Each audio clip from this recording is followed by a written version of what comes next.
bem, irmãos, abram suas Bíblias em 2 Reis, capítulo 4.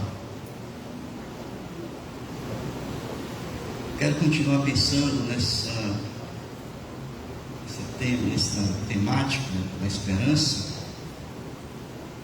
embora hoje eu não vá fazer uma pregação, porque hoje tem uma festa surpresa, né? Vocês estão pela primeira vez aí. Tem uma festa surpresa e um presente surpresa, né? Então, como eu sei que vai ter isso e vai se estender até mais tarde, eu vou ler nesse texto. Eu quero só pensar alguns pontos que eu entendo que sejam importantes para nós, entendimento um pouco desse texto. Aí, 2 Reis capítulo 4, onde ali tem aquela passagem do profeta Eliseu com uma mulher sunamita. A partir do versículo de número 8, nós vamos ler esse texto até o final, no versículo de número 37.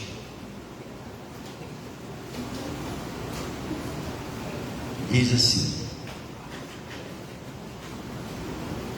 certo dia passou Eliseu por Sunem, onde se achava uma mulher rica, a qual o constrangeu a comer pão. Daí, todas as vezes que passava por lá, entrava para comer.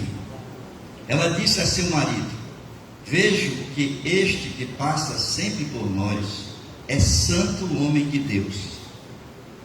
Façamos-lhe, pois, em cima um pequeno quarto, obra de pedreiro, e ponhamos-lhe nele uma cama, uma mesa, uma cadeira e um candeeiro.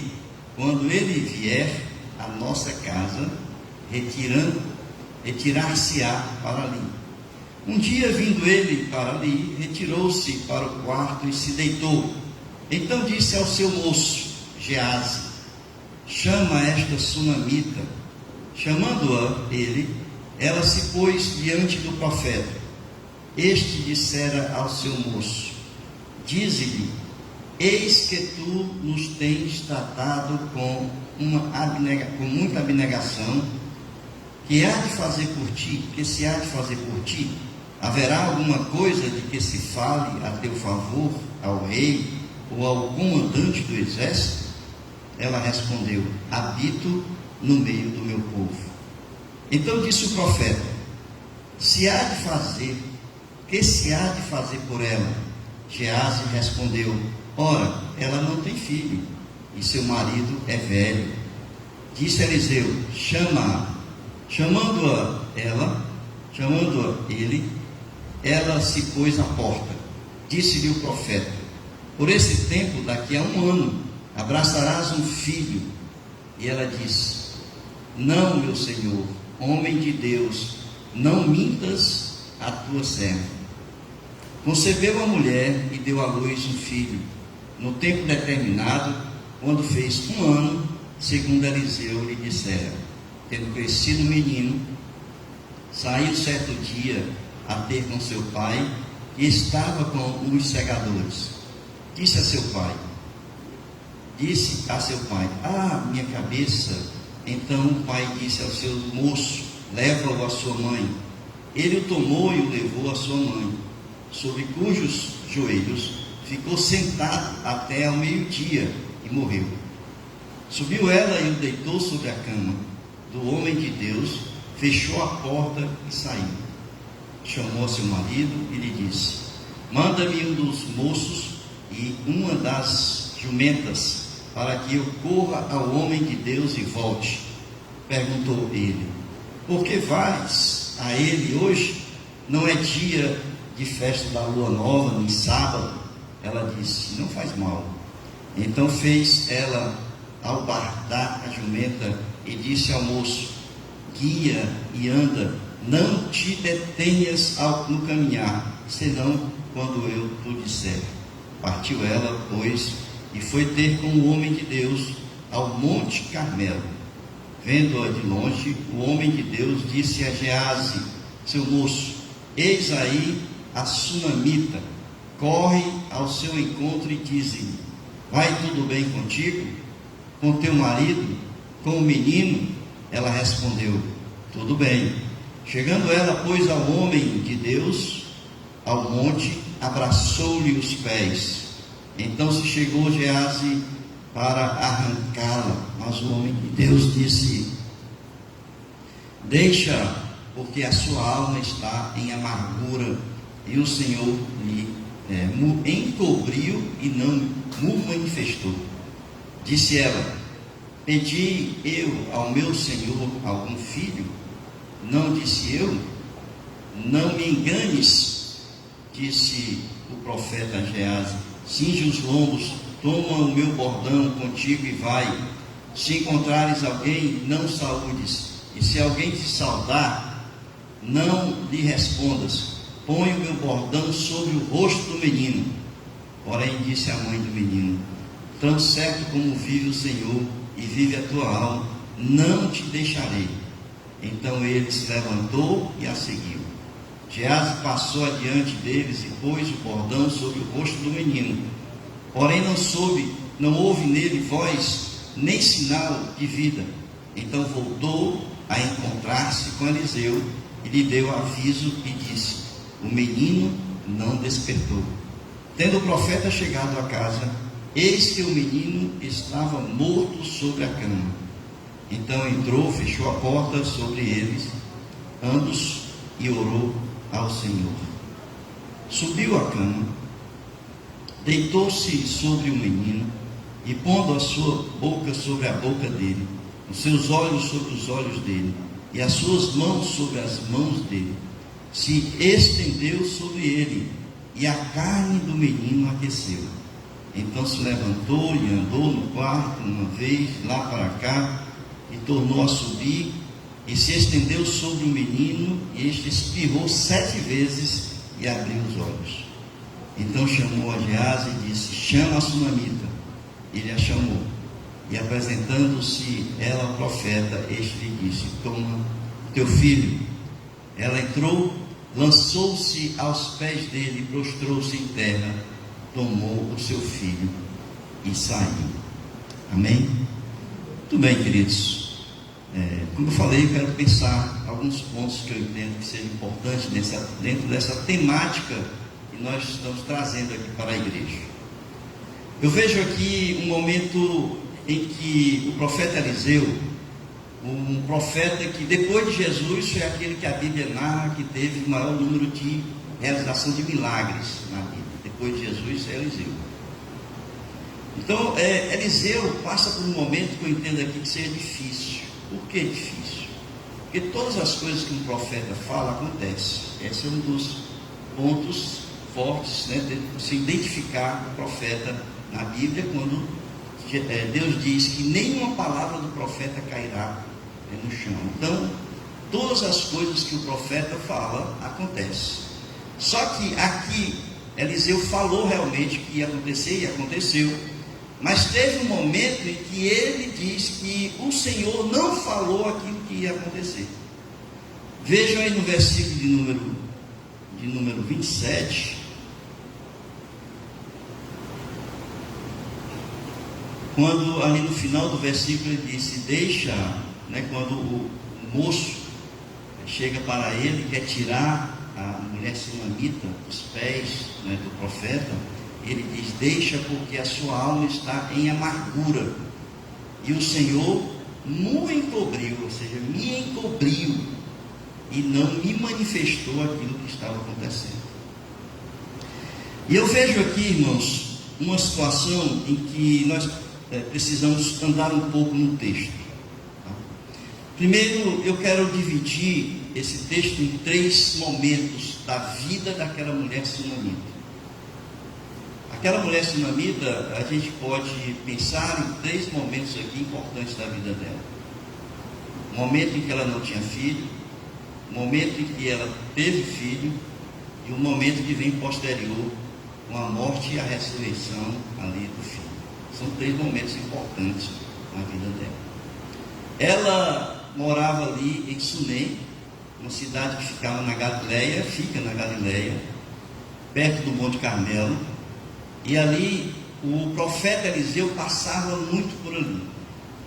E em determinado momento eles se conheceram, porque a mulher viu o profeta passando, teve compaixão do profeta e constrangeu o profeta a comer pão, se alimentar. E o profeta acabou aceitando, e se tornou uma rotina na vida do profeta. Todas as vezes que ele passava por Sunem, ele parava para comer pão ali, para se alimentar na casa da mulher sunamita. E ela então reconhece em Eliseu um homem de Deus, reconhece como profeta. Claro que não apenas por ele passar, parar e comer na casa dela, mas por todas as ações dele que ela na certa presenciou, né, e testemunhou. Então ela reconhece em Eliseu ali um homem de Deus. Com isso a gente já começa a traçar um pouco o perfil dessa mulher. Primeiro, era uma mulher que era abastada, tinha dinheiro, era uma mulher rica. Mas era uma mulher rica que tinha temor a Deus. Por que temor a Deus? Porque demonstrou esse temor ao reconhecer ali Eliseu como um homem de Deus, e ao mesmo tempo o cuidado que ela teve com esse homem de Deus, porque ela investiu na sua casa para construir um apartamento ali para Eliseu. E ela então constrói. Uma mulher que era rica, que tinha temor a Deus, mas também era uma mulher simples, uma mulher do povo, porque Eliseu tenta ali fazer com que ela, agradecer aquilo que ela havia feito para ele, e ele então pergunta a ela o que ela gostaria de ter ali, se poderia falar com o rei ou com o comandante, as duas pessoas mais importantes ali da nação, e ela simplesmente diz: não, eu sou uma mulher do povo, ou seja, eu estou no meio desse povo, eu sou uma mulher e vivo com o povo, eu não preciso de nada, tenho dinheiro, eu vivo no meio do povo. E a gente então percebe a sua humildade, a sua simplicidade e o seu temor a Deus. Esse é o perfil dessa mulher que se encontra com Eliseu e começa então a cuidar desse profeta todas as vezes que ele passa ali. E a gente então entende que esse era o primeiro momento da mulher sunamita. Eu entendo ali, irmãos, que era uma mulher que não podia ter filhos e que já tinha aceito essa sua situação, já tinha se acomodado diante dessa situação. Passou-se o tempo, o esposo já estava velho e ela já não alimentava nenhuma esperança nesse sentido. Mas mesmo assim, ela ter esse momento da vida dela em que ela percebeu ou entendeu que não viria mais filho e ela se acomodou com aquela situação, ela não perdeu o seu temor a Deus, o seu cuidado com Deus. Por quê? Porque ela passou a cuidar do profeta. Então ela não deixou de ter ali a sua aproximação com Deus, a sua busca a Deus. Então o primeiro momento dela é esse momento. O momento em que ela simplesmente aceita a sua situação, ela se acomoda a essa situação, ela não está mais em busca. Tanto é que quando o profeta pergunta o que é que ela quer, o que é que ela deseja, se deseja que ele fale com o rei ou com o comandante, ela poderia muito bem: Senhor, eu sou uma mulher que não tenho filhos, eu gostaria de ter um filho. Mas ela não pede isso. Ela reconhece ali a sua limitação, a sua dificuldade, e ela se acomoda dentro dessa situação da vida dela, e ela não pede nada ali ao profeta. É interessante isso, porque ela poderia pedir qualquer coisa dentro do contexto da vontade de Deus, debaixo da vontade de Deus, qualquer coisa ela poderia pedir, e ela não pediu. Então, irmãos, eu não sei quantas pessoas já se acomodaram na sua vida dessa forma, que olham para a sua situação, para o seu estado, e entendem que ali é a forma como Deus quer, não é assim que Deus quer que eu viva, e se acomoda naquela situação e passa a viver o resto da vida pensando dessa forma. E Deus quer que a gente seja dessa forma, acomodado. E, na verdade, não é bem isso que Deus quer para nós. Deus nos incomoda de alguma forma. Deus fala de alguma forma para nós, quer que a gente entenda que em determinadas situações a gente precisa superar a vida que nós estamos vivendo de uma forma acomodada. Tem aquela história que deve ser conhecida de vocês, de um profeta que passa na casa de uma família, e que essa família só tinha uma vaquinha, e vivia dessa vaquinha, tirava o leite, vivia dessa vaquinha. Acho que foi uma história até conhecida de vocês, né? E que em determinado momento, né, esse profeta passa com o seu moço na casa, e aí, numa dessas idas a dele, ele manda matar a vaca da família, né? Vocês conhecem a história. Mas aí o moço diz: mas Senhor, vamos matar a vaca dele, a única coisa que ele tem para viver, né? Quer dizer, a pessoa estava acomodada com aquela vaquinha que ele tinha na fazenda, vivia daquilo ali. E de repente, né, o moço vai lá, tem o profeta, eles vão embora, e depois de um ano, quando eles voltam, a vida dele tinha mudado, porque ele foi buscar, né, outras situações, outras oportunidades para viver. Dizem até que é uma história real eu não me lembro agora direito, mas eu sei que a pessoa ficou rica depois disso, porque investiu em outras coisas, deixou de se acomodar com aquilo que tinha. A história é essa. Muitas vezes nós vivemos acomodados, né, e não sentimos que Deus nos incomoda para nós sairmos dessa situação. E foi o que aconteceu aqui. O profeta, em determinado momento, incomodou aquela mulher. Ele entendeu que ele precisava incomodá-la de alguma forma, e ele então chamou. E esta é a segunda fase, né? Eu chamo de segunda fase daquela mulher. É a fase em que o profeta entende, né? Deus manda o profeta dizer que dali a um ano ela teria um filho. E ela diz: Senhor, não diga isso para mim, né? Ela fala aqui: não minta para a tua serva, não minta para a tua serva. Quer dizer, nem ela mesma, ela acreditava que seria possível. Mas aí, depois de um ano, o que acontece? Ela concebe, e depois de um ano ela tem um filho. E essa fase, irmãos, que eu entendo aqui, é a fase em que ela se distancia de Deus. A gente percebe que o profeta não sabia o que estava acontecendo com ela. O profeta há algum tempo já não conversa com ela, né? Portanto, há algum tempo já não passa ali onde ela mora. Foi o tempo da felicidade dela, porque ela passou agora a focar no filho. Ela não tinha o foco dela naquele momento, antes do filho, era o foco de viver a sua vida acomodada, mas também ela tinha essa relação com Deus, no cuidado com o homem de Deus. Depois do filho, o foco dela era o filho. A felicidade dela estava no filho. O cuidado dela estava no filho. Portanto, a vida dela, o centro da vida dela se tornou o filho dela. E ela passa a viver em função disso. E aí eu entendo que mais uma vez Deus incomoda ela. Nessa segunda fase. Mais uma vez Deus incomoda. Por quê? Porque, entre aspas, ela esqueceu de Deus. Ela passou a cuidar da sua família, do seu filho, e esqueceu de Deus.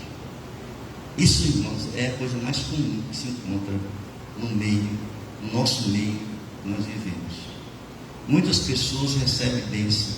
Eu estou assim, pensando em várias pessoas que já passaram por mim, em termos de conversas e tudo mais.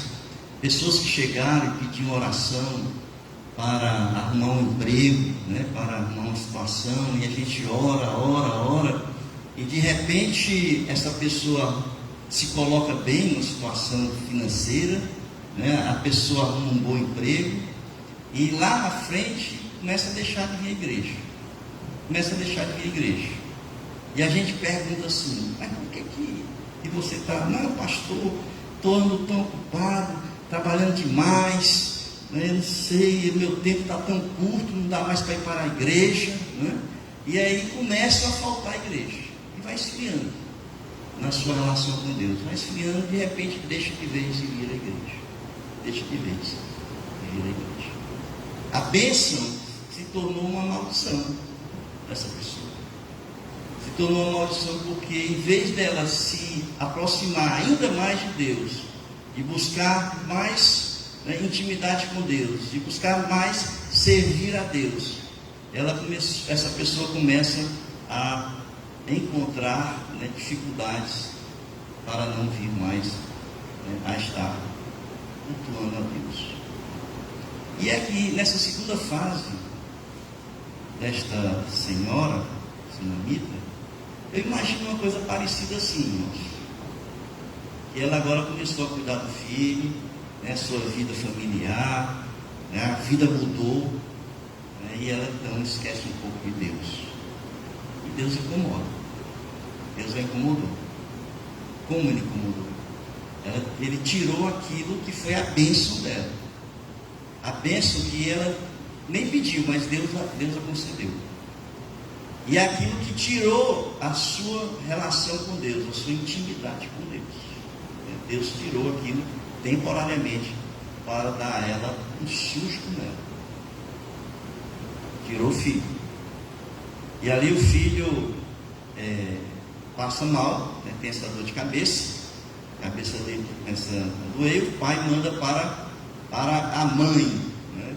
Normalmente, não sei se todo pai é assim, não é? É assim, todo pai.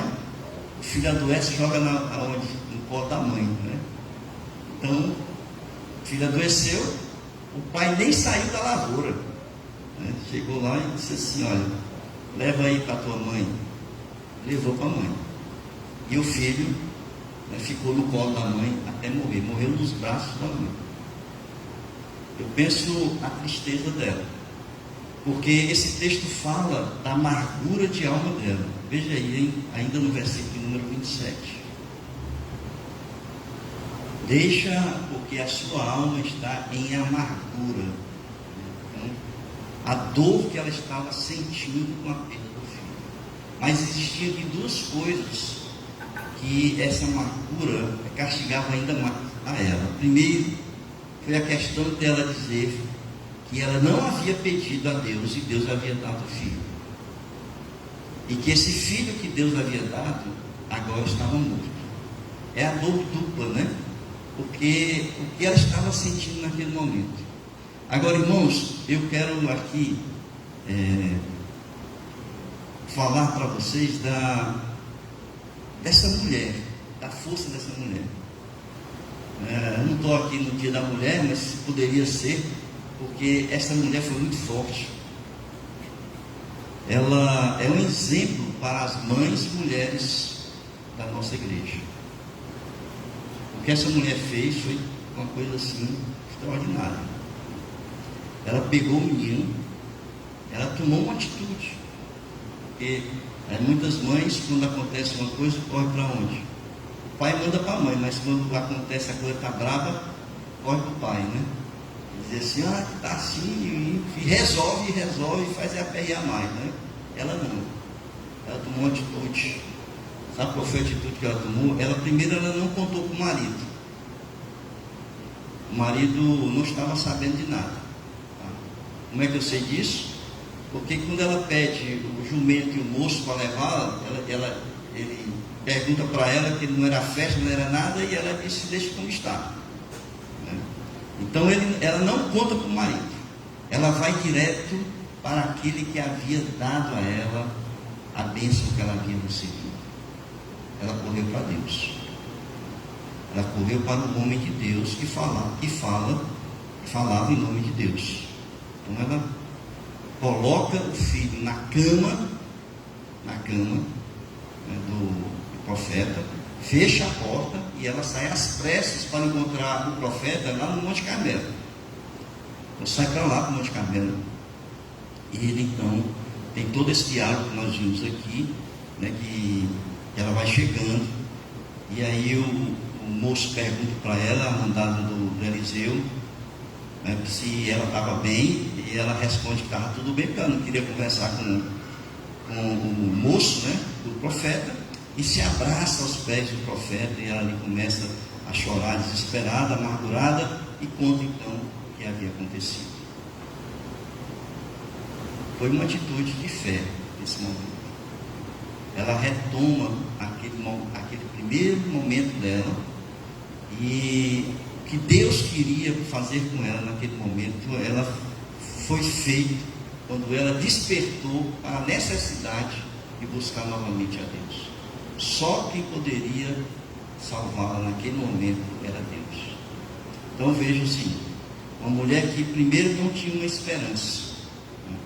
de ter filhos. Ela não alimentava mais isso.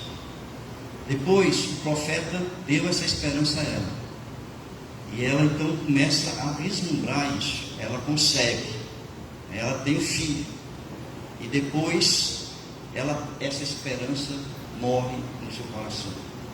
O filho morre, a bênção que ela havia recebido estava morta, e ela então busca aquele e acendeu a esperança em seu coração.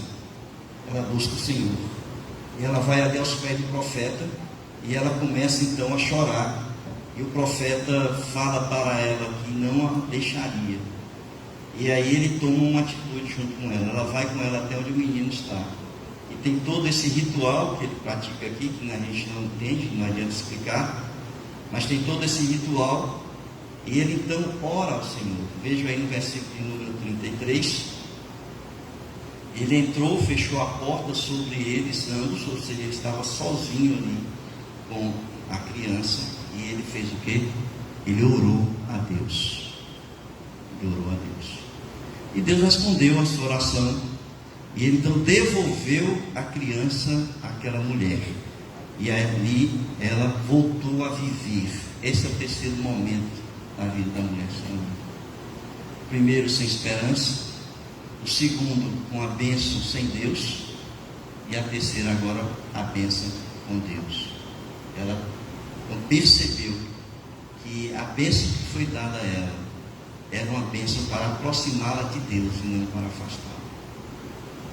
Queridos, eu não falei, essa noite eu não queria pregar, né? Apenas puxar esses pontos que eu entendo que sejam importantes dentro desse texto, a temática que eu queria trazer, que eu venho pregando nos últimos domingos, que é a esperança, que sirva de lição para a gente.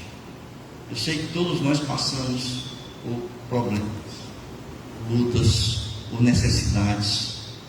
Eu sei que muitas vezes nós estamos desesperados com algumas situações, e nós buscamos a Deus. Nós oramos, colocamos diante de Deus, no altar do Senhor, para que Ele possa nos abençoar naquela situação que nós estamos vivendo. E quando Deus atende, muitas vezes, se for ali da vontade dEle, aquilo que nós estamos pedindo, nós deixamos a nossa intimidade com Deus. E às vezes quando a gente conversa, não, pastor, eu oro todo dia em casa, eu leio a Bíblia, né, como desculpa desse afastamento, dessa distância. Por isso é que muitas vezes nós recebemos a bênção, e essa bênção se torna uma maldição. Eu quero chamar a atenção para vocês exatamente sobre isso. Não deixem que a bênção que vocês receberam de Deus, ou que vão receber, se torne uma maldição na vida de vocês. Quando é que isso acontece? Quando essa bênção nos afasta de Deus. Quando nós não temos a visão real, espiritual, de que Deus está nos dando aquilo, é para nós termos maior intimidade com Ele, e não para nos afastarmos dele. Procurem cada dia da vida de vocês estarem mais próximos do Senhor. Cada dia da vida de vocês, independente das situações, nunca coloquem barreiras, dificuldades nenhuma para poder estar aqui louvando, exaltando, cultuando o nosso Deus. Amém? Curem suas cabeças.